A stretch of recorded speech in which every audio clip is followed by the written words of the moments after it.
how how everybody welcome back to the Scottish Davros podcast back on the back on the channel, and as you can see, it's not Charlotte this episode that's joined to me. It's my good friend from Osprus Elementos Lunch. Welcome to the stream. Thank you very much for having me. I may not be royalty like Charlotte, but I am the Prince of Middlesbrough and the Palmers. So thank you very much for having me. Awesome. So I'm so and I mean, we kind of touched on your hopes for the for RTD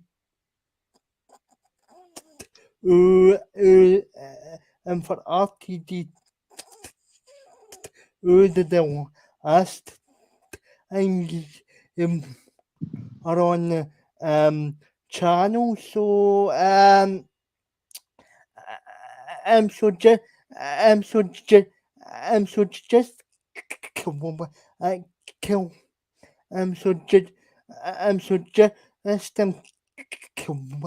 just kill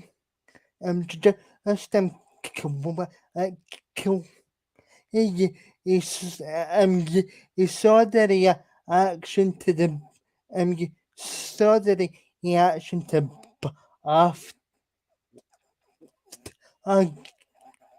having Bernard Prince given Bernard Prince called show having Yeah. Bernard Prince called show or so so if you get any it's on but after as stupidity because but as I find it absolutely I find it absolutely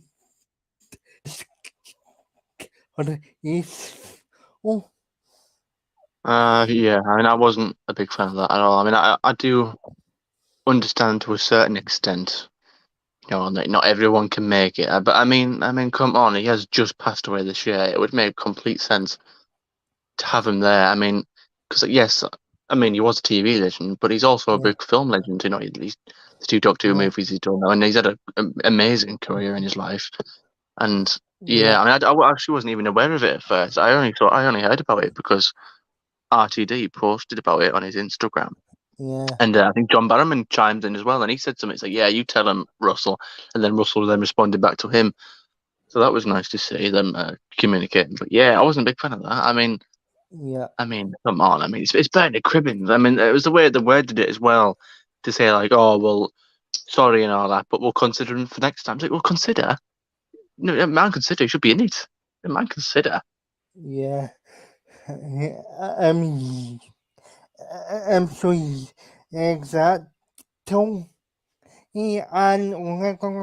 like a special a special yes you have get the sex you have get the sex yeah fan of it aesthetic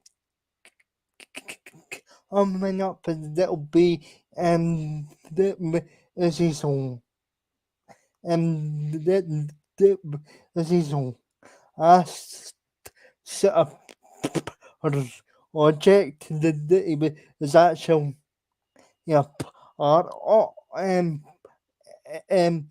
a part of his own. It's not but after is fine is ours said I was it and the and that actually it can be did I show um um it can be angry because the both of us because the both of us is the both of us start eating of Russell's um for Russell's of eras Yep. eras also or us is our introduction um I've so but after is just as of um as the of but are people from the different um um from different generations. It's not it's not the most ideal. Yeah, are really, be honest. Yeah, there's a lot of actors out there, but I think Bernard was different because of the type of character that Bernard was, Yeah, and a lot of the things he's done. I'm 20 now, so I was obviously very young when Russell's first era started. I didn't initially start with watching it in 2005 when it first came back, so I would have been like 2.5, so I was a bit too young. But I think I got around into it just around series 4. Probably the same season that was when he joined in it, or Voyage of the Damned. But yeah, series 4. So I remember seeing him loads at that, and then I remember being, well, not only was I in tears when I was watching The End of Time back when that first came out. God, that must have been what, 14 years ago now. And I remember seeing Wilf crying at the church at Donna's wedding. But then I also watched other shows because obviously I was very young at the time as well. So I also watched Grandpa in My Pocket, or whatever that silly show was from the CBeebies, or whatever it was yeah, back when I was a kid. I remember that. So like it really was like Grandpa. Bernard Cribbins was really like the country's granddad. So it's like young mhm, people, because he was on telly for a lot of people. He'd done a lot of things. So yeah, I mean, I look at Bernard as somebody who was just like looked out to everyone, and everyone could look up to him and say, "Yeah, that's Bernard. That's our Bernard. That's our granddad." So it was quite a very good granddad kind of figure, kind of thing. Um, and because even um, um, was even start and upon mega and horror of yes, kill rock yep, set in the uh, 70s. yeah, I've actually, I've actually reviewed on the channel, so that's so that's a old, so that's a old, stereotype for you to check out because that's on my channel started off as I was in a like finish channel because obviously because obviously because obviously that's kind of how that I have the subscriber but is I have is for my old big funny usually reviews I used to that I Hmm. used to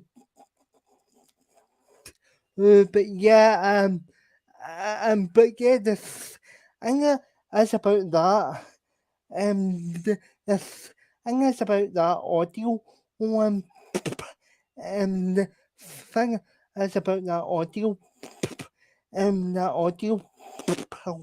is well it kinda it it kinda it kinda it a to hotel it different character as a um as opposed to the as opposed to the other sort of Yeah. brand that I also it's interesting to see him it's interesting to see him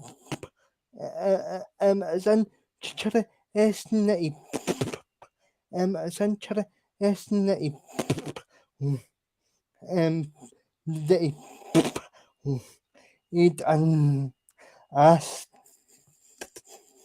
he sort of elf ish character as well. So I mean, so what are your thoughts on on you cinnamon? I think I like that one. I liked Mm-hmm, Horror of Glam Rock. mm-hmm, Very fun. I like I mean, I didn't even find the song that kept repeating over and over repetitive. I thought I quite enjoyed that. I quite like the feel yeah, of it. It was quite like I like the fact that we were sort of stuck, barricaded in this sort of like what was it? What is it, like a service station in the kind of diner off the middle of a highway. yeah, These monsters outside. I mean, yeah. I mean, I remember listening to that and thinking, oh yeah, it's Bernard Cribbins. I mean, I already knew Bernard Cribbins was in it anyway, but to be able to watch that or listen to that, great story, very fun, very simple, but it was nice. And yeah, like you say, it was very playing different type of character. I mean, yeah, a bit full of himself in that one. It was these two kids. It was like some kind of the yeah, manager, and he was quite pushy yeah, about it. And he was like, "Yeah, mm-hmm, these are my people, these are my records," something. But to be fair, well, I won't spoil it too much. But he kind of did redeem yeah, himself at the end. yeah, kind of. Us, I mean, I probably won't spoil what um for anybody that hasn't actually listened to that or I would advise you to go would advise you to go and listen and and um and and check out and check out our review. It's hard to it's hard yeah so bro if that's it's hard so it bro if that review um uh, if you had that with um um as um as um as und you're so so yeah that's how long ago that review was but in terms of other and terms of other like funny short it was also my favorite big fan and he showed he was Well, although I have at this point, I mean, I've been following Big Finish for about a year, probably a year and a half by now, I think. About yeah that. My first one that I listened to was was it Last Parts? That was how was it? Spare Parts. That was it. The and yes Fifth Doctor one. your parts mhm, Yeah, that was the one I listened to first. Because I mean, because I remember years ago, I remember hearing about that. I didn't really know what Big Finish was, but I just heard this story called Spare Parts, and everyone was raving about it. And it's generally regarded as quite highly, and I like that one. It's quite a good story. That actually, I assume it's set between Time Flight and Arc of Infinity because it's just the Doctor and Nyssa. Back before they end up getting Tegan back on the TARDIS again. But yeah, so I quite like that dynamic actually between just having it the Doctor and Nyssa because I think they quite complement each other well. I think even Peter Davison said in interviews that yeah out of his favourites, Nyssa was his favourite companion, and they get on quite well. I've also yeah listened to some of the Colin Baker ones. The last was it the last adventure? It's real true yeah regeneration story. yeah That was a good one. that's a fantastic that's a fantastic he comes Ori is a absolutely fantastic.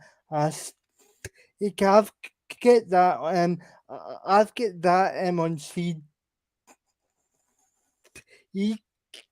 Yeah, Is same. that I've got like, is it in the book, the little collection in a nice big yeah fancy yeah book. Yeah, mm-hmm, I think it cost me about 20. I got it quite cheap because it did come out a few years ago, to be fair. So I managed to get it yeah quite cheap.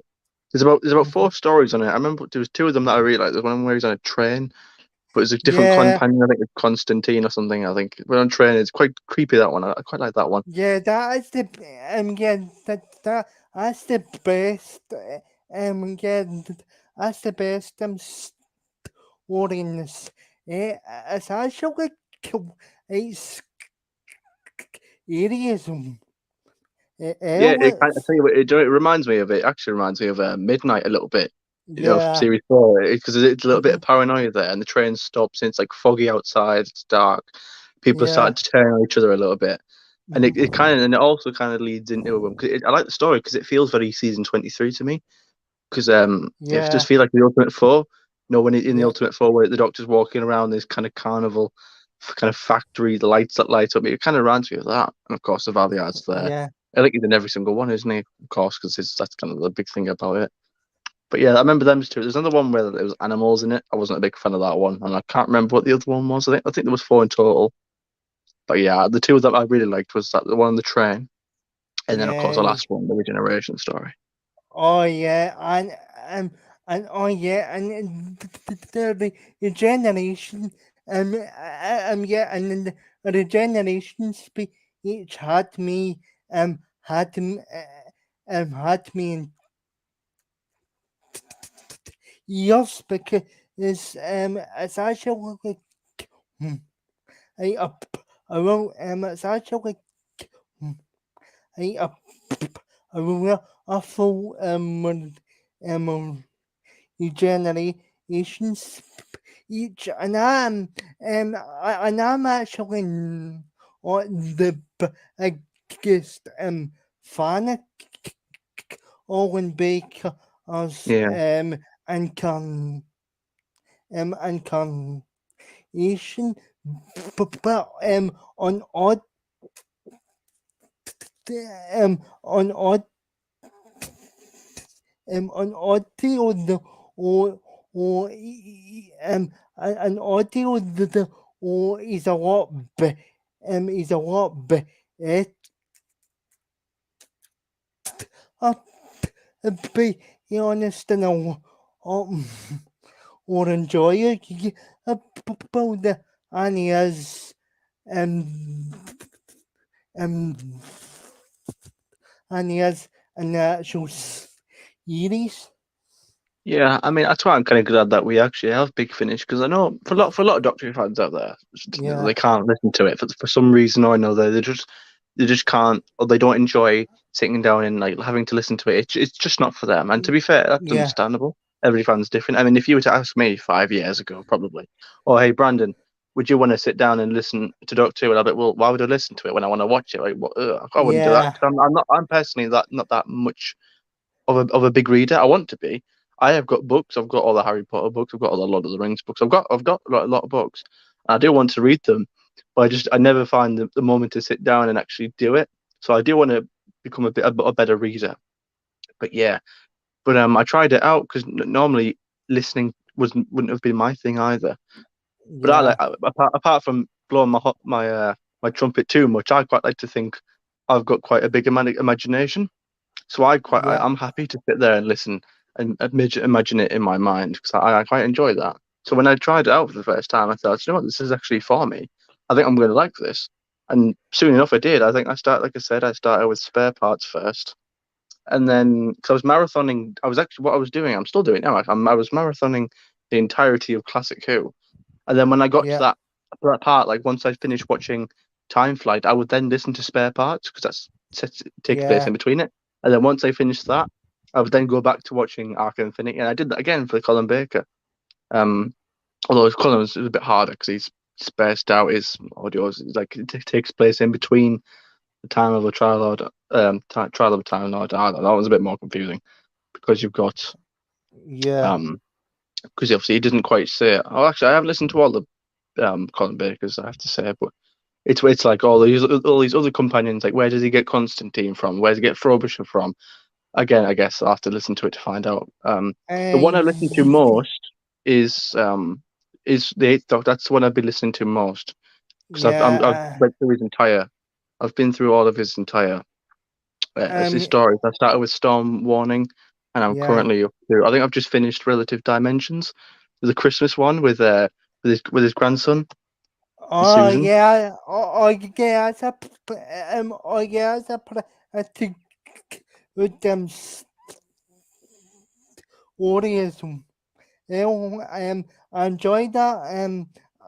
I enjoyed the majority of the poem again. I enjoyed the majority of the poem again, and I think I am I kind of think I kind of I think that's kind of what attracted me to like and it's because I kind of want it some some or um and as the eighth doctor because that's kind of what attracted me it um like and each as a whole. Yeah, I mean that's kind of again another reason why I really like. Oh, and also thank you, Sadako, for telling me that. Yeah, that actually helps. But yeah, Yeah, I really like the Eighth Doctor because for me personally, the Eighth Doctor era has happened, and for me that's on Big Finish. Again, I know a lot of people yeah, will say, "Oh, is it canon or not?" For me, I think it is because I think the yeah, thing about Big Finish, the thing I like about it the most is that it's up to you really. So for me, there's some stories which I didn't really like that Big Finish story, so I'll say that one didn't happen in my mind. It's a bit it yeah, is like up to the viewer to determine what's canon for them. So for yeah, me personally, I would say the Eighth Doctor on Big Finish is canon because he doesn't necessarily for the ones that I've listened to so far, and there's a lot. I mean, I like I say I've watched. I keep saying watched. I've listened from Storm Warning all the way up to Relative Dimensions. I think the next one after that is Lucy Miller, and then the Daleks is a bit of a finale there. yeah, Um, yeah. so obviously there's quite a lot there. I mean, I think he started in 2001, didn't he? And then he's Yeah, and and I enjoyed this and I enjoyed this stuff from with him on his I think that rhythm I think that rhythm have I think that rhythm have some great chemistry to be honest and as kind of what was hoping as what I was kind of hoping Ozzy's character is only you I can EV series are kind of on either to be similar to the same harness ends, but unfortunately they made them was sort of all in of after or in like Jesus or I used to hate I hate the and el just annoys me. Is he supposed to um is he supposed to in as ancient animal art and she is basically yeah in each other never really I I never really enjoyed the and so I mean the eve Yeah, on. I think now, I would say I'm not personally a big fan of it. I don't really want them doing it too many times. I mean, Yeah, once enough was enough. I think once was enough because I think surely with all the female companions that he's had, at one point surely one of them was going to fall for him, I guess. So yeah, you were going to have that kind of thing about, well, she likes him, but he doesn't like her. And even then, like, who's to yeah, say why would an alien even be attracted to a human even in the first place? But yeah, I yeah, mean, with Rose, it was a bit. I think Rose were treading on thin line. Obviously, when you're yeah, watching a child, it's a bit hard to tell. But now that I'm a bit older, yeah, I mean, I'm not perfectly. Not, I wasn't too on board with that. I mean, even with Martha, they did change up a little bit because yeah, instead of because although she still liked him, the Doctor was completely oblivious to the fact that she liked him. Um, yeah, and that was kind of why she left, wasn't it, in the end? Because he's like, well, it's yeah, not going to work, is it? And that's kind of why I think the Doctor Donna partnership worked so well because they were just mates. yeah, It was nothing more than that. And even I think even Russell T Davis knew about it as well. You know, he's not stupid. I think he even because in that line where he said, "Oh, I just want to mate." No, I don't. I want a mate. And you know, when they had that scene yeah, together, I think it was mm-hmm, pretty clear that Russell was saying like, "Yeah, okay, these two are just going to be mates. We've had enough of that." Because that is it gets to the point where how many times can you have a bloody companion fall for the Doctor, and then when you have it again, I mean, even people, and perhaps there'll be some in the chat, even the people that absolutely cannot stand the fact that there's romance in it, surely that even they will say that it was better handled with Russell than it was with Chibnall and Yaz and the 13th Doctor, where it was thrown in at the last second that apparently all of a sudden now, oh yeah, Yaz has got a thing for the Doctor, but we've got 2 episodes left to yeah. go of the Jodie Whittaker era, and we're not going to explore it. Oh, but they're going to sit on top of the TARDIS and have an ice cream, and they're going to look at each other all funny and fuzzy 1 minute, and then that's it. Oh my That's god. literally the entirety of that relationship, and that is it. Like, do you know what I mean? Like, how Um. underdeveloped can it Oh be? my. Oh my. Oh my god. Is so NG is hell. But yeah. But yeah. And so other and so other odd. You have you tried any of the have you tried any of the um e- or deals or the Sylvester oil deals? I'll never eat ice cream again. But yeah, I have listened to I've listened to a few of Sylvester's. I think I listened Yeah, to his, or was it The Fires of Vulcan with Bonnie Langford? yeah, She was in that one. I think yeah, she's another one, isn't she? She's a bit like Colin in that regard, where she's a bit more developed with Big Finish. I think that was. I think I watched. I keep saying watched again. I think I did listen to the very first one they did. Was it? There was those three of them. They had Peter, Colin, Sylvester in it. It was like the very first one they did. It wasn't very good, to be fair. They were just trying out. I can't even remember what the story was now. If anyone knows, pop it down below. But I think it was basically just the yeah, three of them together. I think they had three. It was like 4 parts. It was like each individual part, and then for the final part, they're all together. Um, so yeah, I have listened. Sirens of Time. I think that was it. Yeah, that must have been it. yeah. Uh, Silence of time. I've listened Have to you Tom um Baker. I haven't actually listened to Tom Baker, even though he's actually my favorite Doctor. I've never actually listened to any. Just because it's purely there's so much of it. That's the trouble with Big Finish, isn't it? There's so much of it out there. Well over yeah, 20 odd years of content there. I mean, I just never went back because by the time I got into Big Finish, I was already past watching the Fourth Doctor. I'd already watched his era, so I yeah, didn't have to go back, kind of thing. But if I ever go back and rewatch it all again next time, I think I will definitely have to invest in some of his because I think surely.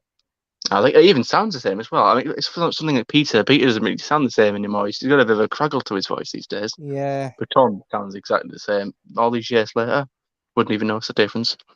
But Yeah, I've also planned for the future actually as well because I've also got some Jacob Dudman for the 11th Doctor, and I've got to yeah, say, although I haven't listened to those yet, I've seen his impression, and I have to say, my God, is it good? I mean, yeah. if you didn't know, if I was to show you his voice and his impression, you probably would think it was Matt Smith. That's how genuinely good it is. Is Peter Capaldi one? Oh, I'm not so sure. But Matt's voice Um, is Matt Smith one good. um, uh, but also you should also because you like Peter Davison,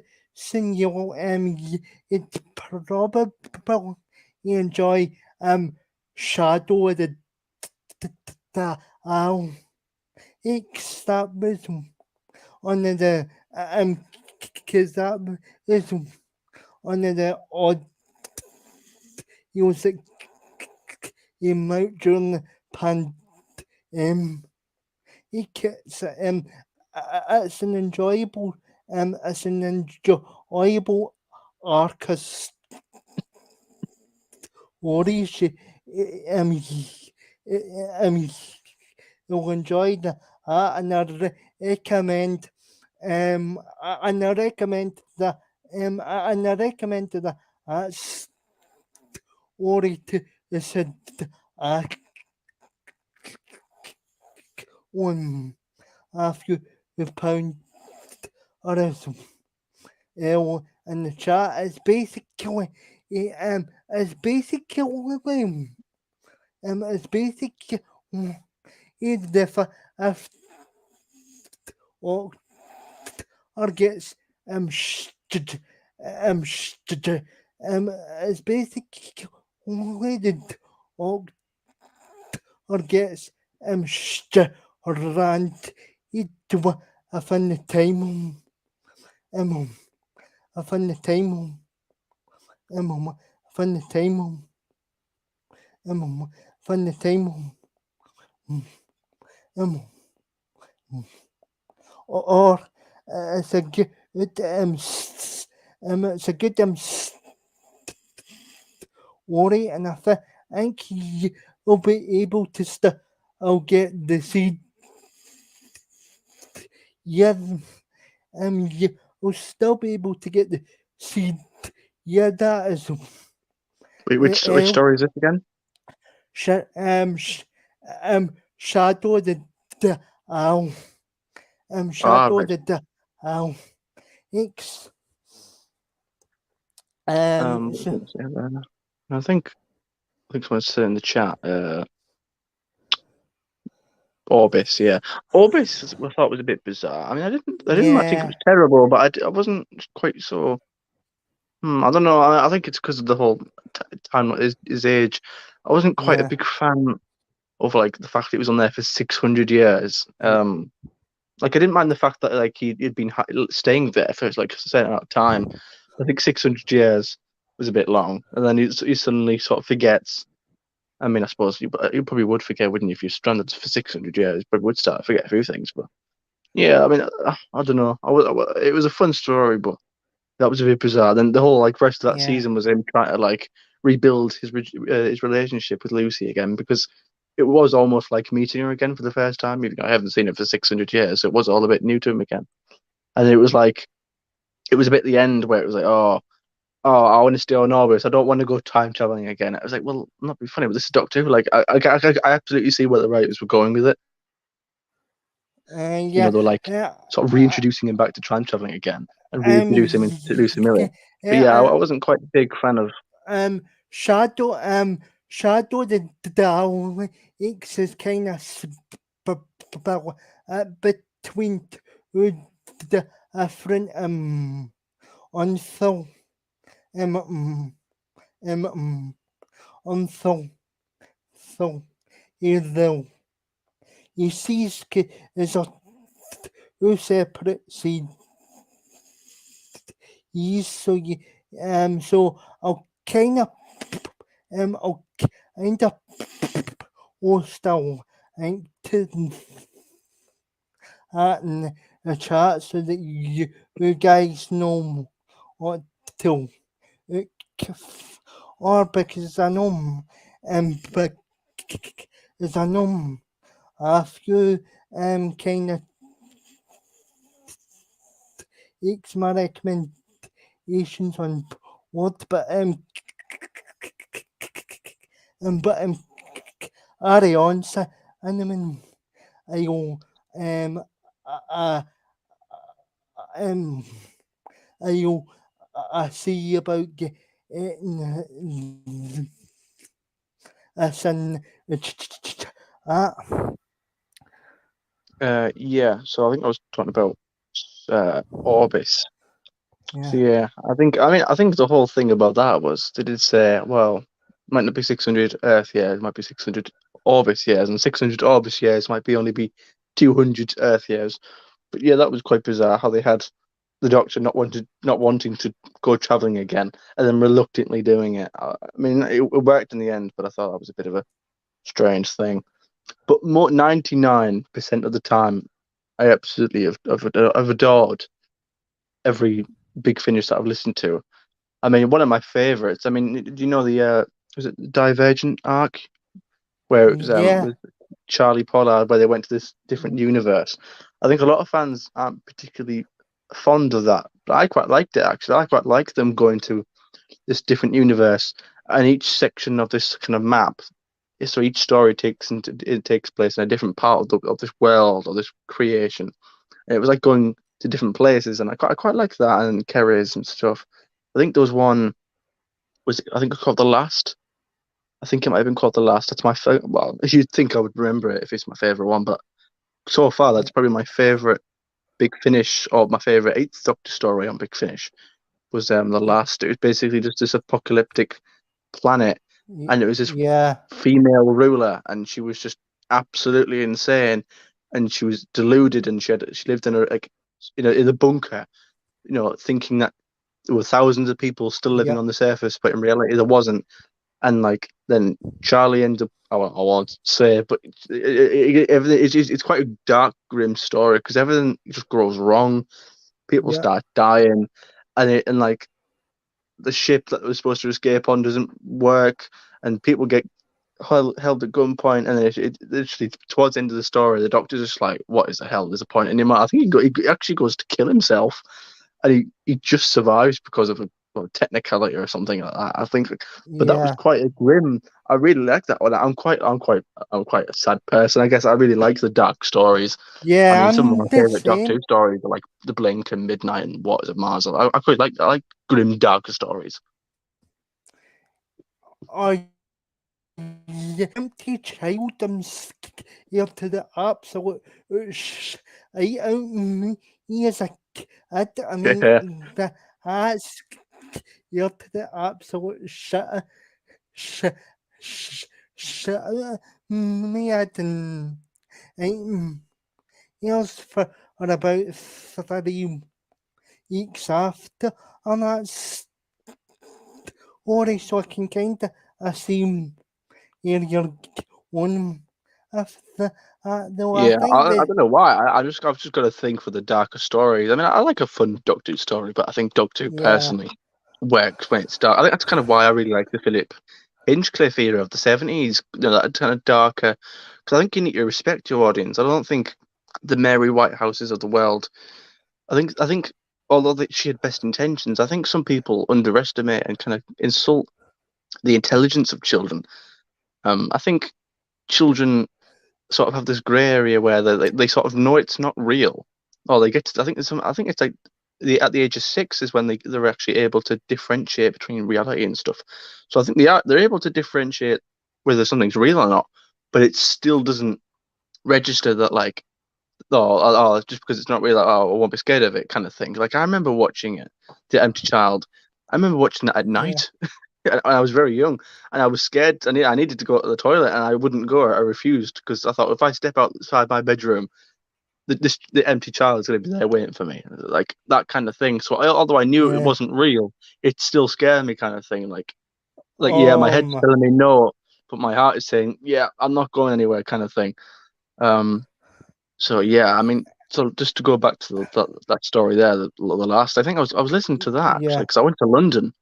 I went to London, and on the coach back to Middlesbrough, I was just sat there because I had no internet on the coach, but I had my tablet with me, so I had my headphones on, and I just stuck the Big Finish app on. I just finished listening to the story, and it was really fun actually. Just sort of going along on the coach, listening to that story. It was amazing, fantastic. yeah, I really, really like that one. And it's funny yeah, because considering that's my favorite Eighth Doctor story, and considering that's part of the Divergent arc that isn't considered to be popular amongst other fans. So I think it just goes to show that what fans' kind of opinions are like, isn't it? And how we can all have such yeah, completely different views. yeah, probably my favorite, probably my favorite Paul McGann audio series is as Arc Eyes, enjoy Arc Eyes so, and you get a chance to listen to Arc Eyes, um, s- s- and then give the sh, I'm not too far or away from the that actually, because like I say, I've been listening to them in order, yeah, started from Star Warming. I've just finished listening to Relative Dimensions. I think the next yeah, one is to Lucy Miller, and then to the Death, which is a Dalek kind of Daleks one, yeah, and then after that it's the Silver Turk, and then there's like two more, and then it's Dark Eyes. I've got all of them. I've got all the Dark Eyes box sets. yeah, Um, I've got what is it? I've got all the Ravenous box sets. I've got all the uh, Doom Coalition box sets, yeah. Oh, Time War that's box an sets. yeah. Even I've even got Stranded. I know people are a bit open angsty about that, but I've even got that one to try for myself because I'm not I've gonna. n- I've not actually tried that. So you have to so you have to um you know what you think about that because I don't as I don't as I don't trust to the fandom in this anime or for anything cinema. I think they're too I think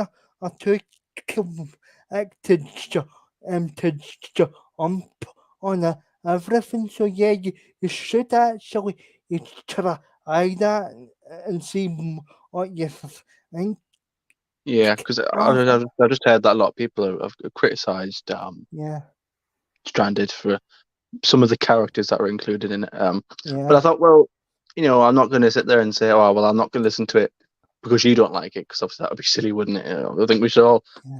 try it for ourselves, and I will try it for myself, and I'll give it a go. But yeah, cause I like to plan ahead. So I've got all them in advance. I've even got what else have I got? Like the cast, Time War cast, that's just arrived because I pre-ordered that. What else? I've even got the War Doctor stuff. I've got all the John Hurt stuff that he filmed, Oh recorded. yes. Oh If yeah, you oh yeah, Yes, that go. is absolutely fantastic.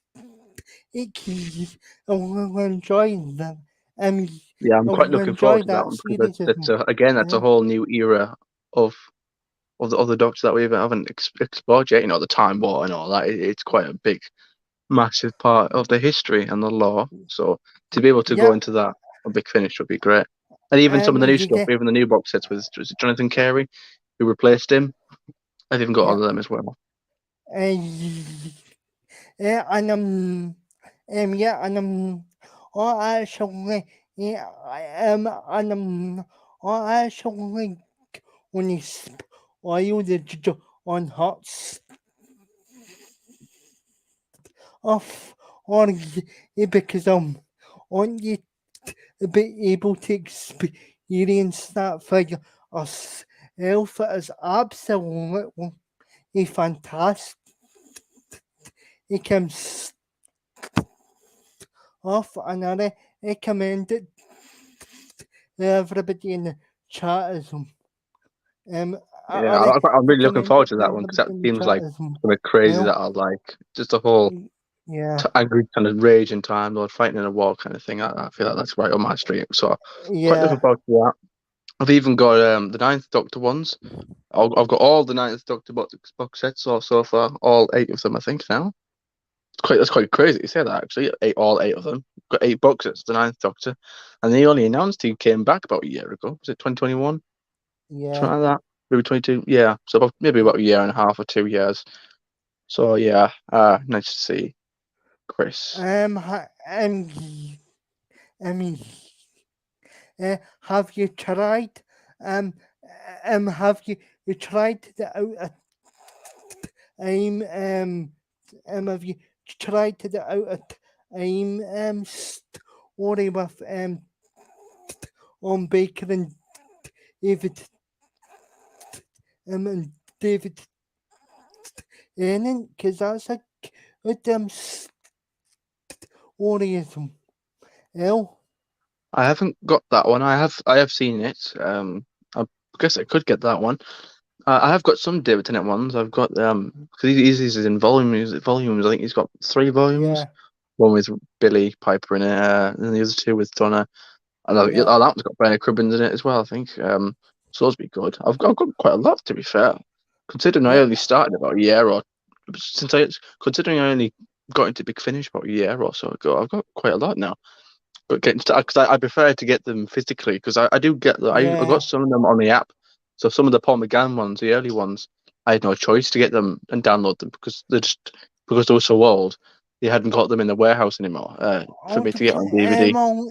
all the to be honest, if you always kind of see a few of them on eBay, Yeah, I mean so I'll keep kind of, I'll keep my wits about me. I'll keep looking on eBay. Um, yeah, but yeah, from for now, every time I've got the opportunity, I always try and get physical because I thought, well, because yeah, it's actually same, not that much more. Like it's like it'd be 7 quid for a download and then like 10 quid for like the CD and the download. So you may as well just get both. That's how I look at it. yeah, And if Big Finish ever it goes bankrupt or something, or whenever the time comes where Big Finish isn't around anymore, and whatever, at least you've still got the physical disc. yeah, exactly. Um, so yeah, so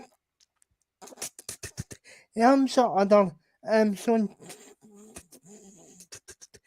so other shows and franchises, what are some of your other favourite um, what are some of your um, other favourite shows and franchises that you enjoy? Um, I think Doctor Who's always been that number one thing, like Yeah, my favorite thing in the entire world. Apart from my family, who I love very dearly, apart from my family, it's Doctor Who. That's the number one thing of my entire life that I love most out of everything. But I also did grow up with yeah, with Star Wars. I really watched that religiously as a child. yeah, Reenacting all the light. I used to do it all the time, like in sync perfectly, yeah, reenacting all the lightsaber fights. I'm quite a big fan of the prequels. I know yeah, quite a yes. controversial thing. I've Um, always been yeah, a big fan of the sequels. Always loved them, even though although I do recognise the love of the originals, and of course I would say nothing beats the originals.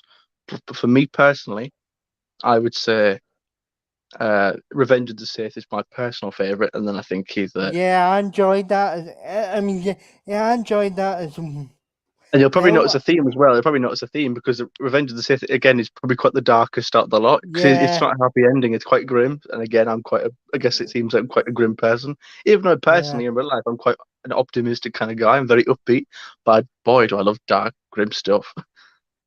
yeah. Yeah, yeah. I enjoyed. I did have enjoyed this of myself. I even remember. Remember. Um, I even remember a scene in and am I even remember a scene in this anim Well, that must have been amazing. I I mean yeah awesome isn't, and to be honest if you actually if think that movie it's hard to much sort of sh- um um um um out arch sort of sh sh sh sh for a moment of um um um um um um um um um among or um among or af and for franchise of Ankissen and Joy Boom. I think Ankissen and Joy Boom. Movie and think and I think people should maybe trying as other um and other and other ants because um it's better than all movies you see in Hall in Newton. I read is be honest. Yeah, I've always really liked George Lucas's vision for all of them. I mean, like I say, some people will personally not like the prequels. Some people will have their favorites. Some people have other favorites. But I think there's no denying like how passionate George was for each of the films. Yeah, Um, like even if you listen to like if you or you watch the bonus extras, special, I'm a sucker for those. I could quite happily watch, like an hour long, 2 hour long, documentary of how it was made, like a behind the scenes interviews and all that kind of stuff, like they do for the Lord of the Rings. yeah, Um, yeah, I love all that kind of stuff, all the extra information.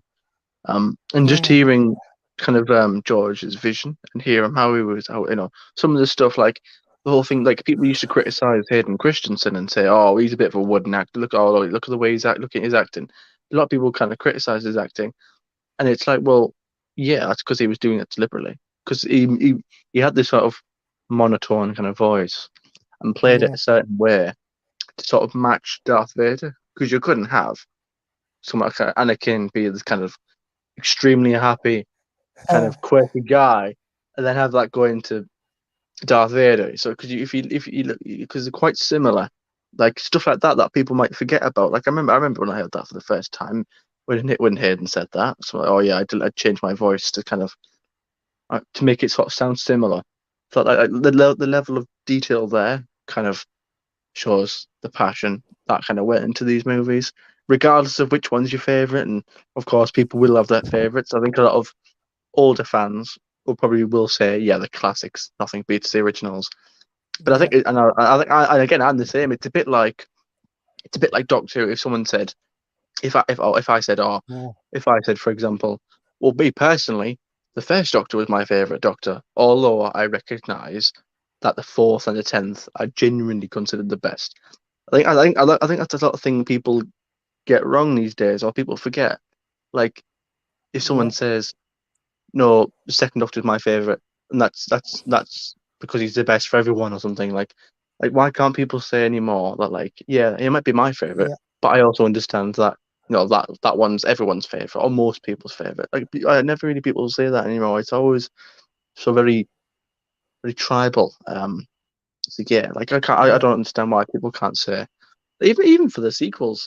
Like even like for sequel fans, and the reason I make this point is because you hear people like who are Geordie fans and Doctor fans, and they say, Geordie's the best Doctor ever," and it's like, well, why can't you just say, okay, well, Geordie's my favorite Doctor, but I understand that for a lot of people she isn't. It's like no one says that anymore. It's always no, she's the bestest, and it's the same. Not just Doctor Who, it's any other franchise. Could be any franchise yeah.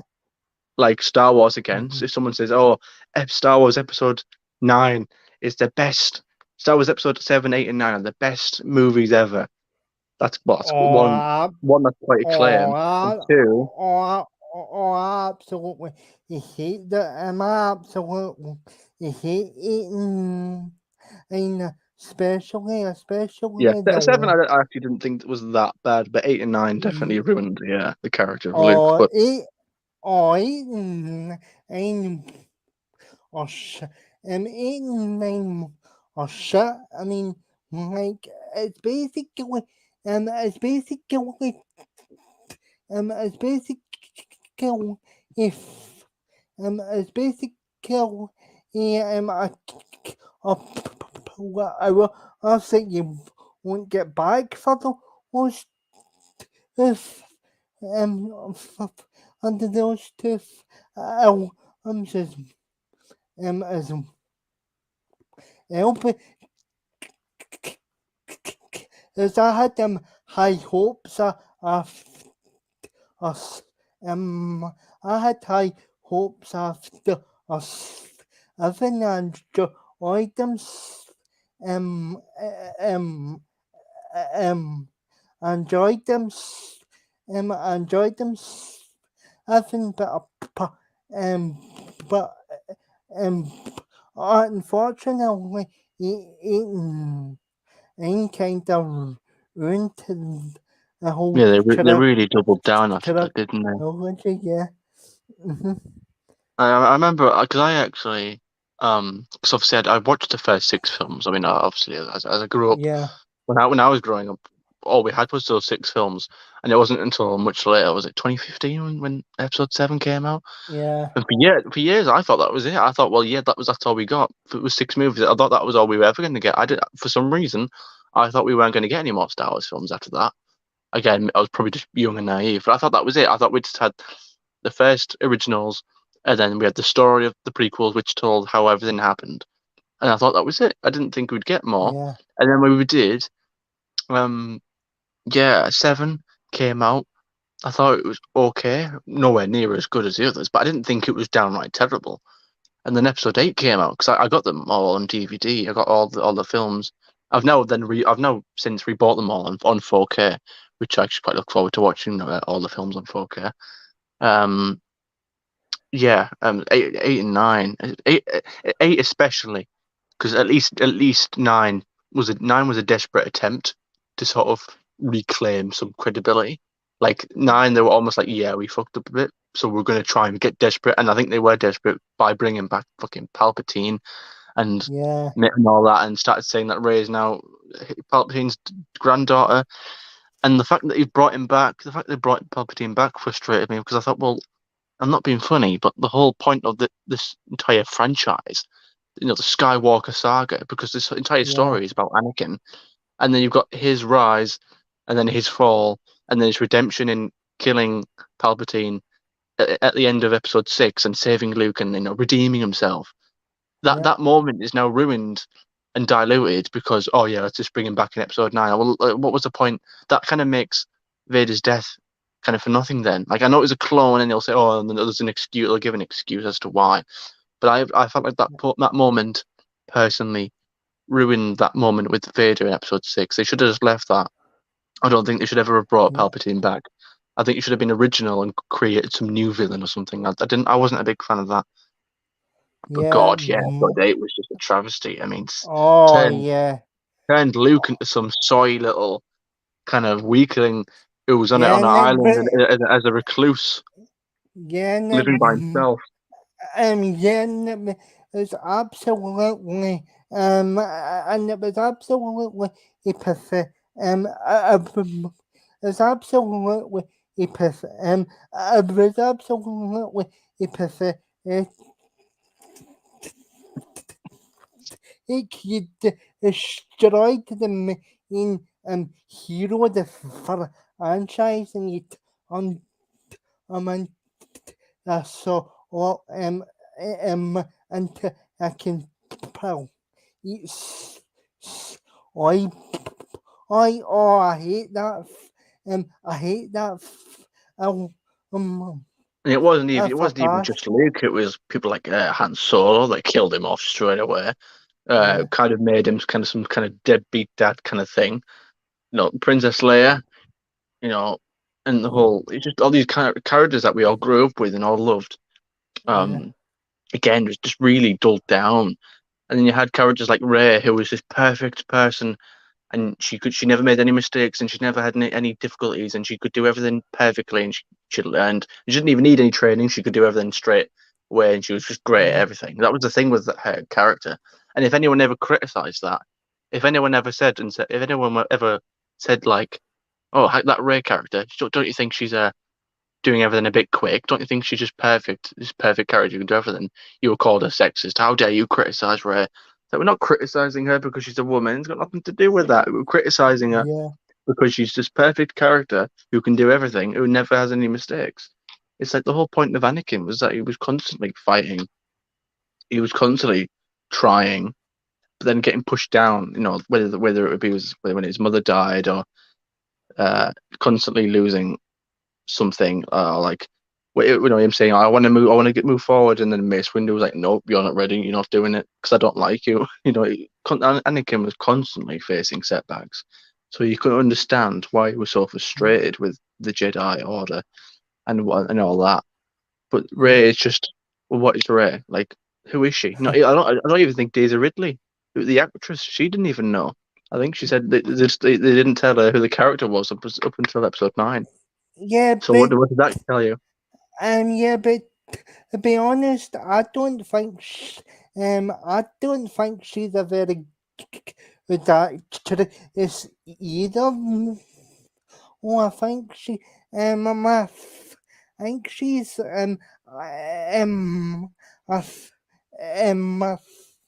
I think she's just as bad as Jodie. Uh, you have to be told, to be honest, Tom, if you, I think I agree with Matthew Pounder there. He's made a good point about, there's no plot to the modern yeah, movies. It's just running around, like, things exploding. That's the thing, isn't it? yeah, I think that's the thing with Doctor Who as well. That was the thing. yeah, I think that was kind of why Power of the Doctor is regarded as more watchable. Because for me personally, I would say that was the most watchable episode out of the entire Jodie era. But why? yeah, It's because it's so fast paced. It's because you never get 5 minutes yeah, to actually sit down and have it. Like, nothing's ever slow. There isn't a slow scene. Everything's just quick, quick, quick. Not never You yeah, never get a chance to breathe. It's just non-stop action. And that's kind of the thing with modern movies, not and just anything in general. Or let's just throw a couple of explosions and action, shooting, fight scenes that'll distract the story. Because that's the thing, isn't it? If you've got crash bang wallop, I think they call it. If yeah, you've got a bad story or a bad script, just throw a couple of explosions there, it distracts the audience. That's kind of the thing. And it's not. I think even the fact that they're pumping out so many spin-offs of Star Wars now, and it's like yeah, Liam Neeson, who plays Qui-Gon Jinn, came out in yeah, an interview, and he's just said that he's actually just come out and said publicly that, yeah, Star Wars have actually it's the magic's been ruined. He says it's been diluted because of all the spin-offs. I mean, for the fact that, for him, yeah, he was a big actor and he's a big name in the Star Wars community. He's not just some extra who was on it one time. No, he's one of the main kind of characters, or one of the initial characters. And for him to come out and say, "Yeah, Disney, you diluting the Star Wars brand," that must be a pretty big hit for them. And I think it's true. Whether the Disney corporate board likes that or not, I can't imagine they do. Probably don't care. I don't think Kathleen Kennedy probably cares about his opinion. It's more important about making money, because that's all it was, wasn't it? That whole issues, and I think they even admitted that, because I watched Star Wars yeah. Theory. Are you familiar with Star Wars Theory? Oh, yeah, but yeah, yeah, but like as always, as always, was um, was really hit the bell, or um, um, was really hit the bell, or non hit the or non yeah, everybody sort of everybody sort of oxen and social media, to be honest if you I don't know, people are us awful for the I guess years. some people don't like the truth, do they? Yeah. I mean, I don't like. Oh, I'm not sure what. I mean, I'm not sure why he blocked you, but I've always found him, a decent guy because I've been watching his videos for quite a few years now. Actually, I've been on quite a good. I don't watch I don't go into his streams and go into his live chat or anything. I just watch his videos every now and then. But I like his theory videos. He's always got good content. Yeah, And you can tell whether you like him or you don't. I think you can always tell that he is a passionate fan. He's very knowledgeable about the lore and the history and all the it's just the history and the extended universe and all that. He's really into that, and I like that because I'm like that with Doctor Who. I like I always with all the franchises I like, whether it's Marvel or Lord of the Rings or Doctor Who, Star Wars. yeah, I'm obsessed with all the lore. I like to take in as much information as I can. And no, I think and he got criticism, didn't he? Because I think he was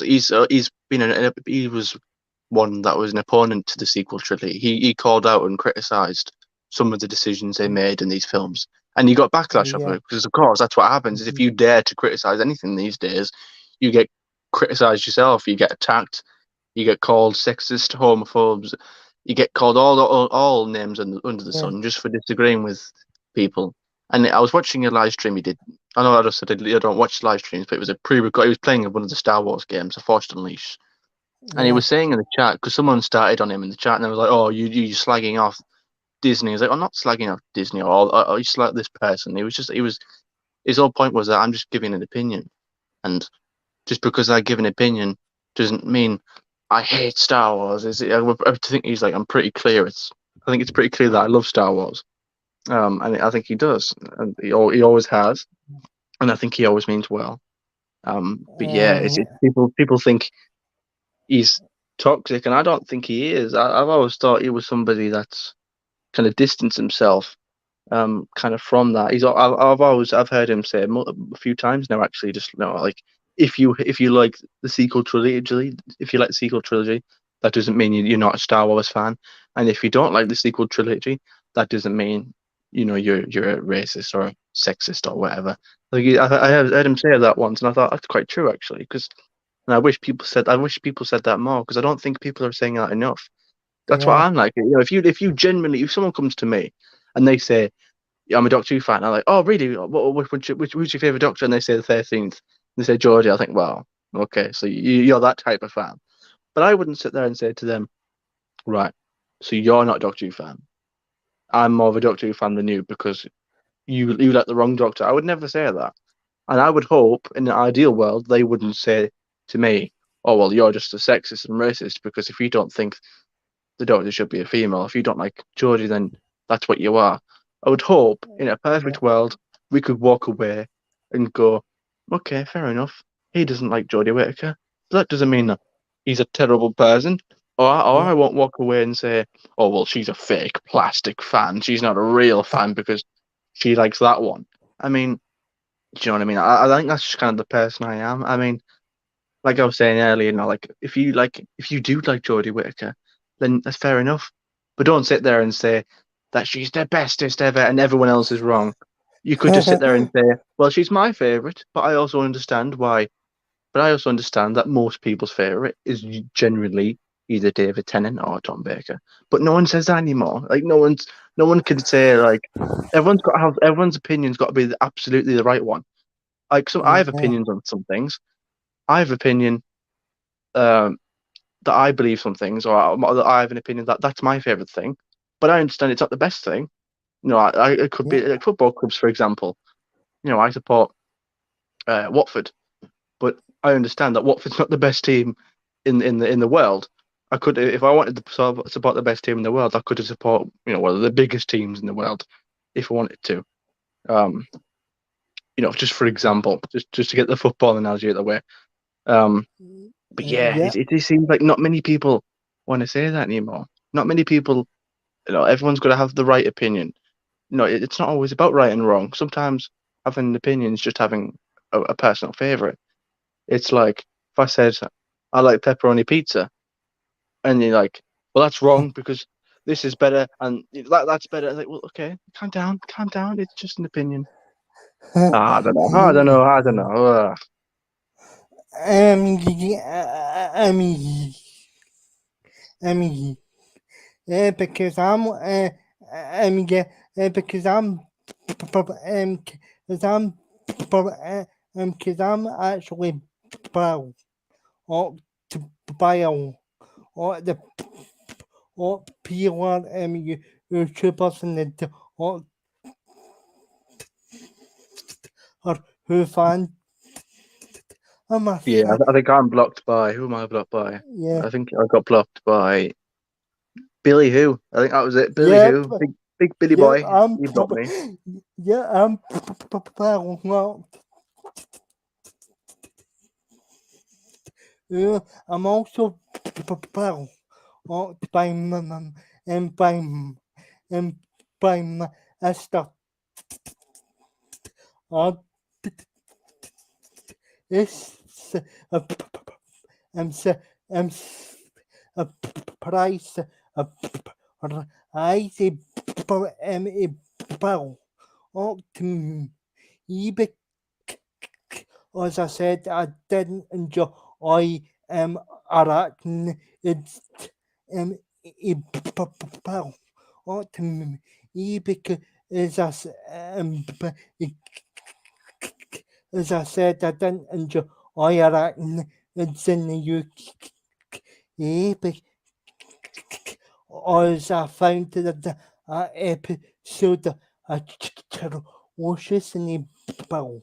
Oh, to me, if are having up and Yeah, it's people like opinion. them that I don't like. I mean, because when I say that about Jodie fans, because there are genuine Yeah. people who do like her Doctor, and I would call them fans. But it's the people who have just come in the fandom and done nothing. Not really, don't actually talk about the show. They spend more time talking about Thasmin than the actual episode. Like I remember there was loads of fans whenever there was an episode out, or whenever you go on the Doctor Who Twitter page, they'd never talk about the actual story or any other Doctor Who story or anything Doctor related. It was all about Thasmin, Thasmin, Thasmin, Thasmin, Thasmin. That was the Yeah. number one conversation, and that was it. That was all he ever cared about. I remember watching. I think there was a video circulating on Twitter, or it might have been YouTube. It was like people like Doctor Who fans reacting to Legend of the Sea Devils, and they were all screaming, like literally screaming every time the Doctor looked at Yaz a certain way. If she looked at her and like Oh, gee. it was cringe. Oh It was my pure cringe. God, no. And I'm sat Uh, there thinking like, I get like you're one of those people who like to ship people. I mean, once upon a time, I used to ship people, like, but that was different when I did it because when I did it, it was in a video game, and you actually had the choice if you wanted a relationship with that particular character. But that was a video game. This isn't a TV show. And oh if my. if you played the game and you didn't want there to be a relationship, then that would have been your game. But that was Yeah, that was it. No, I'm not sitting there. But even then, that wasn't Doctor Who. That was a complete different thing. I mean, it's people like that who I think, well, are you a fan? Do you actually understand the show? I mean, do you really think that they're going to sit there entertaining? Well, I won't say that because I don't think YouTube will like it if I say that. But sat there entertaining each other in the TARDIS, playing with scissors. I'll say that. I'll put it that way. Like I'm not. Come on, this isn't Doctor Who having a mattress in the TARDIS and having him lay on it and then them screenshotting it. Oh God, exactly. How the Whoopi rolling in his grave. I mean, God. yeah, I mean, all I want is just Doctor Who to come back. I mean, I'm yeah, hearing all sorts of things. Oh, is Shooty going to be gay? Is Shooty going to be this? I mean, well, one, we don't even know Shooty is gay in real life. I mean, he's certainly a very flamboyant character, but he's never yeah, come out and said what is gay. I mean, the way he was holding Russell's face and that publicity for, you'd probably think he is. But do you know what? Who cares? It's not for me. I couldn't care less whether he is. It really does not bother me whether he is or he yeah. isn't. I'm the same. If he, I'm if no, the if Russell starts writing an episode and he's got the Doctor absolutely tonguing somebody, then okay, maybe I won't like that. But I yeah, don't think that's what's going to happen. I mean, I think people need to just gently remember, like we have had Russell's first era, and yeah, Russell is quite a woke person. He isn't, he's into all that nonsense. He's into all that. He's a firm believer of that, into all that politics. But he always has been. Maybe it's been heightened more recently, as because I think politics has definitely escalated and is a lot more hypersensitive nowadays than it was probably in 2005. But it's yeah. not like Russell's woke up one morning, banged his head, and radically changed overnight. It's always been the same person. Is Yeah. he a globalist? He probably is. Um, but yeah, Y- but it's this, but this, but this thing is, well, it's all these accounts, so like a certain YouTuber, if I'm asked on, you probably know who I'm talking about. All he's on is all he's on is all he's done is all he's done on is about yeah. I that. mean, I'm all for because there are people. I mean, I will be straightforward and say that I am extremely optimistic about it. I'm very, very, very optimistic about it. Some people probably listen to me and think, "Oh my God, you're setting yourself up for disappointment. You're gonna be disappointed." Do you know what? I might be. I might not be. Yeah, Like who knows? I guess I'll cross that bridge when it comes to it. If I watch Shooters episodes and I watch maybe three, four, five of them, and I think I don't know, it's not quite sitting well for me, and I will hold my hands up and say, "Do you know what? That's not for me. yeah, It didn't work. I didn't like it. same. I think I will. I think I will." But for the people in the chat and just people anywhere else, because there are people like people we know, like Jack, people like that, Yeah, the Time Prophet, people who are just skeptical and have yeah, their doubts, have their worries, and stuff like that, and all legitimate concerns. I don't look at these people and think, oh, I'm looking down on you, or you're an idiot because what's the matter with you? How can you not like it? yeah, And I disagree with them. I think, well, I'm not, I don't agree, but I completely, completely respect their opinion, and thankfully they respect ours. So and we get along, and that's the beauty of this side of the fandom is that yeah, we are able to do that because what would be a bit of a terrible place if you couldn't. I mean, the fandom's already a terrible place. I mean, it has been the past yeah, 5 years, but it is great that we have these communities where some people are more happy about it than others. Some people are very worried. Um, like Sadako's just said that. I'm probably not going to watch it. I found RTD Zero's frustrating. Yeah, I think I've heard you say that a few times in Gobby's streams. And again, yeah, that's a completely valid opinion. Again, that's that opinion is just as important as mine. Uh, Zero expectations, but I'll definitely give it a chance.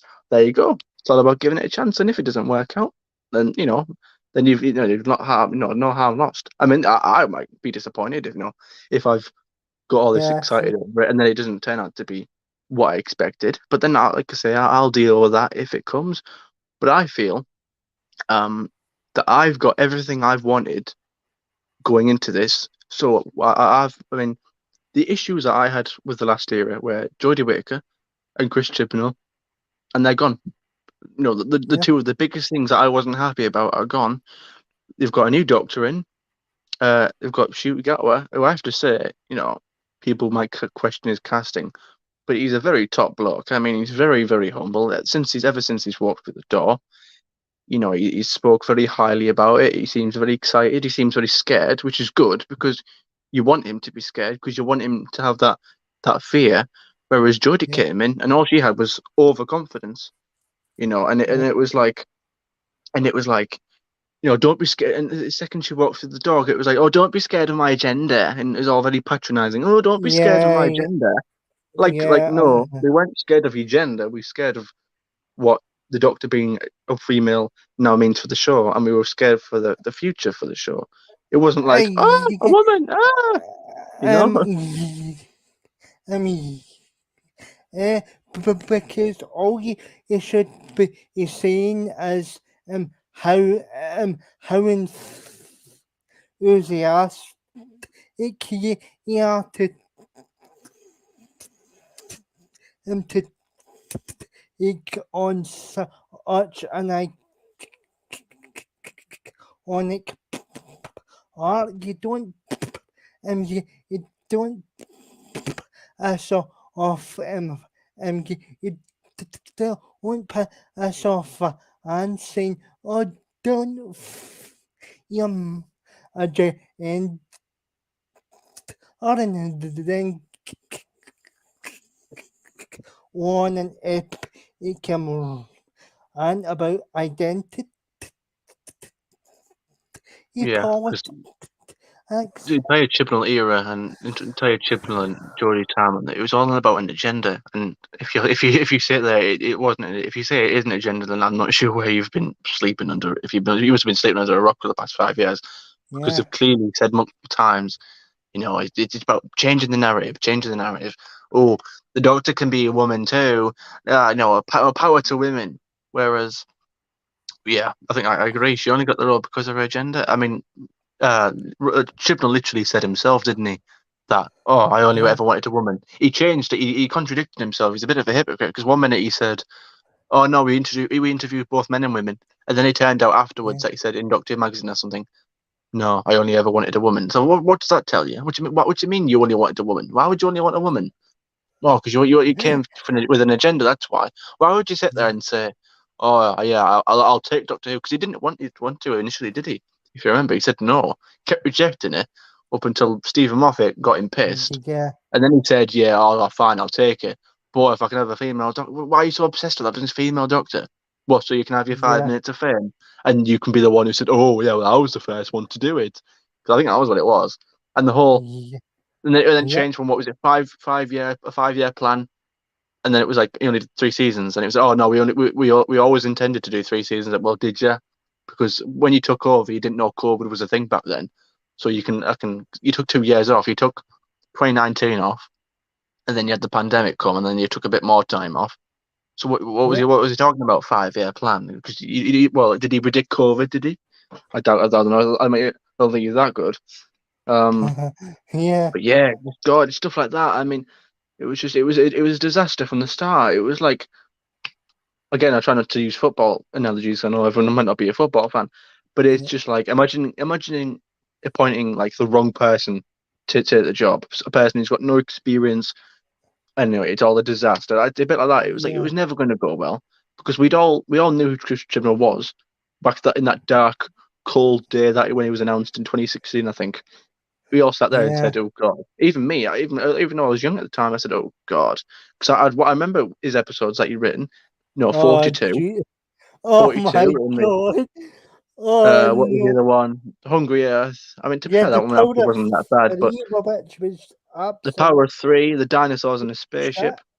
Oh It's really my. funny because if you remember that big interview that he did, what was it on? Well, I can't remember what it was, back in the 80s on there, and he was talking about Pippa Jane Baker, and he was like, "Oh, it could have been slightly better written and all that." That Yeah, famous interview that he did. and yeah, Uh, and it's funny they did that because someone actually yeah, edited. So when he and said something about running up and down in he corridors, does the exact and he does the exact same and his era that he used to put up in Jane, but he or if he's a bit of a hypocrite. yeah, because I saw a video once, and it was that video where he criticised all the. There was, he said there was lots of running up and down in corridors, Yeah, but if you watch 42, there's loads of that. There's loads of Martha and that bloke going up and down corridors, answering questions about Elvis or something. I can't remember that. And then he said something else about silly monsters. Well, you got the Bating. That's a pretty silly monster. yeah, I can't remember where I saw the video, but it was like there was like Christopher would say something, and then like they would take some clip from his episodes to prove yeah, himself wrong or something like that. It was silly, but it was funny. Um, but yeah, it was doomed from the start. But yeah, enough of that. And just going into this new era, which I think it was a yeah. question. Yeah, I've got a doctor. We've got the new doctor now. Uh, so it was actually for about Camelot. Journalist 80s who Oh, was one of those. Jesus, Camera. Oh, don't remind me of that. Oh, it's horrible. Don't ever actually give that a try. Oh, Jesus, the writing's horrific. Yeah. Oh, I mean, mm, yeah, I mean that is also true in it as well. 80s who towards the end, towards the mid to late 80s. Yeah, they really. I think. one thing Michael Gray was right about was when he said that they didn't know what they were doing, yeah, because I think that was true because they stuck loads of violence in it in season 22, and yeah, Eric Saywood said himself, because Eric Saywood, he was really starting to fall out with J&T towards the end when the disagreements started happening. Yeah, I think it was just a bit of a. It did get messy towards the end, but it was the fact that yes, he pointed those out, but then he went and did it just himself anyway. He then the things he yeah, criticized them for, he did it. He did the exact same, and I thought, well, funny that, isn't it? I think he did, didn't he? I think he did come out eventually after that. I think he has apologized since for that interview. I think he has yeah, stated that he was a bit embarrassed by that, and you know what? Too right. So you should be, because that yeah, was a pretty lambasted video he was on, interview or whatever it was. Um, but yeah, I mean, why am I excited for this new era? I think J&T and Saber were the worst two people to put on the show, especially together. I think initially they were fine. I think they've said in interviews yeah, because, like I said earlier, I'm a big thing for those interviews. I think it, yeah, it, it same here. really went sour until the end. I think Saywood got kind of frustrated with the fact that it was. I think we said something about there was always J&T was always going to some fan conventions because John Nathan Turner was obvious. I think he liked the limelight because he wanted to be an actor as a child, but when that didn't quite work out, and when he became the showrunner of Doctor Who, he was everywhere, wasn't he? It was always in the public figure. He was always going to conventions. John Nathan Turner was everywhere, and I think he Yeah, liked being the limelight, and I think he liked being the big star kind of thing. And I think Saywood, like the whole thing about the end when they were disagreeing with after Robert Holmes passed away, and they were yeah, debating about the whole, well, who's going to write part two, because Robert Holmes written part one, and then Eric Sayle was like, well, I'll write the rest of it then, and then he wrote an ending, and then John Nathan Turner wasn't happy with that ending, and fair enough actually, because John Nathan Turner at that point was worried about, like, because Eric Saywood initially written a darker ending where the Sixth Doctor was, oh, did he die? Did he not die? It was like yeah, some sort of, it wasn't a very good ending. Not in terms of not good as in, oh, it was bad. It wasn't like a happy ending. It was like, well, is the Doctor dead? Is it not? And I think John Nathan Turner looked at that and said, oh, well, we can't do that because that would give the BBC an excuse to cancel the show. And then they had a big row about that, and then that was when, was it, Eric Say was yeah, like, well, fine, I'm packing my bag, I'm going then, and you're not allowed to use my script. And I think actually they had to hire. I think the BBC had to have someone in the room to make sure that they didn't use any of the scripts. So that was when they had a big yeah, scramble around and had to get Pip and Jane Baker, bless them, to scramble around and finish off the script as best they could. And to be yeah, fair, I think they did quite well. But yeah, yeah. I keep rambling. Uh, but yes, why am I excited for the new era? Um, I think they've got a good, talented actor. I mean, I'm not sure if people have actually seen Sex Education. I have. I I haven't. think I went. I mean, normally, Sex Education isn't really a show that I would have watched, because it is very, very Gen Z. It is very, Yeah, kinda. Yeah, yeah, yeah. That's what kinda puts me off as very, um, it's very sort of all the Gen Z yeah. It's a sort of. very, it's for the very, very modern audience. The first Mhm. two seasons are actually great. The third season is good as well, but they started making a big thing about. There was a whole thing about a non-binary character, and they made a big deal about that. And there was this head teacher for the third season. The head teacher of the school was like, bringing in like school uniforms and stricter rules, and it was like the show painted her as like a bitch kind of character, and it was like Yeah, she was a bitch because she had these classic views, and she stuck the non-binary character in the female class or something like that, and it was kind of, oh, well, isn't she the bad one? But yeah, I watched Sex Education, and to be fair, Shooty was actually honestly fantastic in it. I watched it yeah, because obviously he was a doctor. He was announced as the next doctor, and I sat there and said, well, I could just leave it, because some people were saying, I think Lee was saying, oh, he didn't want to watch it because he didn't want it to skewer his view of yeah, Shooty, and that's fair enough. But I was like, oh, well, it's too long to wait. I want to see what he's like, and that was what I did. So I watched it. I watched all of it. I'm waiting for the fourth season. I think that'll be his last season. Uh, yeah, Well, it will be because he's already announced he's left it. But yeah, I enjoyed his performance, and even though his character isn't the main character, Shooty isn't even the main character in it. He's like the second. Is the lad who plays the kid and the boy in the striped pajamas. Asa yeah. Butterfield. Oh, I yeah, think is it? It's definitely Asa. I don't know what his last name is. It is Asa Butterfield, isn't it? Am I getting that wrong? yeah. Uh, yeah, it's what it's what I feel you're right. Yeah, I think it. I, don't, I wasn't sure about that there, but yeah. So I think Otis he plays Otis Milburn or something. Asa, isn't it? Yeah, Again, he's all right, but his character's a bit of a socially awkward kind of kid, but yeah, is best friends with Shooty's character, and Shooty's just this very upbeat kind of guy. And yes, in that TV show, Shooty does play a very gay kind of character, but that actually isn't like his entire personality. It's not like, oh, he's just a gay character. Like there is actually more to him. He is quite a kind of quirky, kind of funny kind of character, and I won't ruin it, I won't spoil it, but there's something that kind of happens to him in season one, and it kind of yeah, shows how he comes back from that because he goes through this thing and he kind of has a bit of PTSD about it, and he's a bit of trauma about what happened to him, and now he comes out of that, and then how he kind of gains his confidence back, and it's yeah, like I watched that and I'm thinking, well, that's quite good because that shows that that Shooty can play dark scenes. It isn't just all about laughs and piss taking. He can play important scenes, and that's important for any doctor to have. Is It's all right. It's all well and good having a doctor piss around and having fun, but what about when the doctor gets angry? Like when Matt Smith got angry and he had big, powerful speeches and yeah, stuff. That's what I want. You got to be able to do that because I don't think with Geordie she was ever she never really convinced me when she was giving like a lecture to the villain when she was like, "I'm the doctor," and it just felt across as like preachy. It never come across as like, "Oh yeah, I'm the doctor," and no, I'm intimidating. She just never really had an intimidating kind of yeah, feel to her doctor. Um, but yeah, so I think in regards to his acting, uh, I think he can definitely act. I like what I've seen from Shooty so far. I've seen him in another thing as well. I think he did quite well there. I really like his acting range.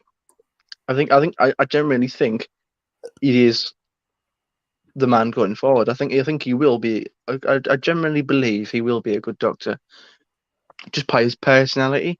I think it depends who he is and what his doctor will be like. I think it will be quite a very bouncy, almost like a sort of Tom Baker kind of tenant. Again, it kind of depends, but I think he's going to be a very physical, a very like I think it's going to be a lot of body language. I think it's going to be a very yeah, physical kind of doctor. I think it's going to be constantly on the move kind of thing. I say David Tennant because there was that picture that they released of his new costume. If you saw it in the church, and he was yeah, running across that, and it looked really cool. Actually, his jacket was swaying behind him. It looked really great, and it was yeah. like The it reminded jacket. me of Tennant. Yeah, Yeah, yeah, yeah, the jacket one. To the win. Nice. Yeah. So think that's all the. I think that's for the Christmas special next to me. Either Bill, Eve, because I've already started to shoot. yeah. And I I'm not, think, yeah, I think it's definitely Christmas special, but I'm not. yeah, I actually wasn't sure which one it was. Was it for this year coming up, or is it for the 2024? Because it's for, I thought they said they already yeah, finished filming the first one. yeah, it's for uh, 2020. It's for 2020. If also, it can't Yeah, be makes that. sense. So it can't be that for other. It can't be that for other. If for some the door or who be on or in kids we've already got the um is we've already got the um is we've already got the trail we've already got the trail or for the 6th yeah, so it can't be What? that far in out um um can't be that far away now for um for for for for and or for you or something because I think something will be he spoke about like maybe a EBC breakfast and of use and just to kind of keep the and is happy. Yeah, I mean, I think they'll. I think they'll do it a bit like how. I mean, obviously, they're taking 2023 off to film his season, so I think they're going Uh, to do like a bit like how they did it with David Tennant actually when they showed his specials. I think the End of Time came out on well, End of Time Part One came out on Christmas Day, Part Two came out on New Year's Day, and then Series Five only came out like a few months after. Was it in April? I think April the 3rd. It was just like 2, 3 months later. That was when Series yeah, Five started. So we didn't have to wait that long between David Tennant's regeneration to see Matt Smith. So yeah. I think it should come. I think we'll see his first full season early 2024. I think somewhere between probably March, probably April, May. Surely I can't see it being any later than that. I mean, if they've had all Uh, this time to film, it better not be taking all the time. yeah, so yeah, so I'm coming to the end to the stream cinnamon, but if you get any if you get any sort of videos coming up on the channel, because obviously you've just start you have obviously just start your own and you know, on and oh, if you get any sort of a use up coming, Yeah, I mean, I try and be consistent. Apart when I'm not working or traveling or going away or something. But yeah, yeah, I've been meaning for a while to actually to do some unboxing, maybe not unboxing, but reviews of all the Blu-ray sets because I've actually got them yeah, all now. I actually spent, well, I probably shouldn't say how much I spent. Too much, I'll say that. I actually spent quite a lot of money to get all of the Blu-rays. I think it's about 12 of them now, isn't it? I think it's about 12. uh, I've got all uh, 12 of them, all limited edition, so of course I'm very happy about that. yeah, And I'm going to be doing. I think I'm going to do like just a little chat about them. I think I'll yeah, start with season two and go up in order, like season two, eight, go up mhm, as the numbers go, and just yeah, do little videos reviewing and talking about each book set, and I guess which ones I think will come out in the future. I guess yeah, hopefully season 21, although it probably will be season 20. yeah, see, yeah, season two, and yeah, I felt, and I've kind of put, and I've kind of put, I've put, Animan's, channel and his, um, um, um, I've kind of put Cinnamon's channel and his, uh,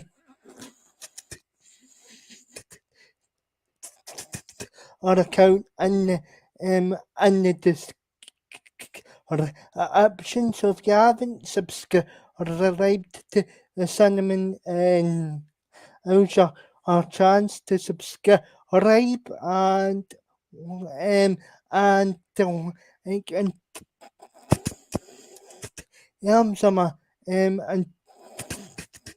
and some myself and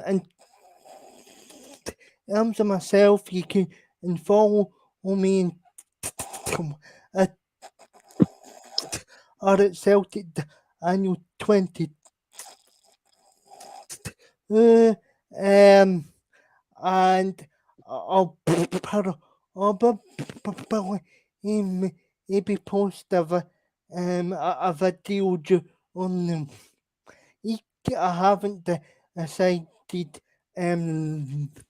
I haven't decided the subject of the video uh, the yeah, yeah, the views of Sharon. I'll be back soon and we'll continue the and and and you can continue the and you can continue the in a just ear of very amor amor of very is at some points in and also as well the and also as well the and also as well the ESM or streams are still on hiatus due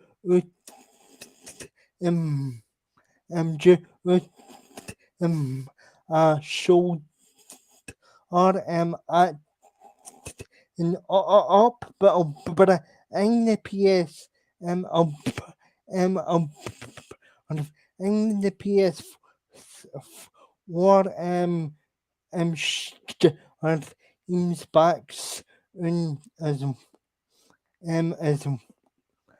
as well have you got anything that you want maybe Adams and in if or if and you shop. Uh, nothing particularly. Just thanks for having me on, and thank you, chat, for being amazing and having good discussions. Hopefully, Yeah, maybe at some point we can do this again sometime. yeah, Preferably when I'm not at work, because it'll be a lot easier. yeah. I mean, um, uh, song that needs to be said is thank you to Sadak a few um sh- Arnold and off of open and remember to um um um remember to like share and subscribe and yeah we'll see you very soon. Have a great and here is and here is the annual here is the annual cherry ale here is the annual cherry one it um it um it um it I love anyone no Ian so thanks very much everybody that showed up in the live chat and I'll see you all very soon. Take care, guys.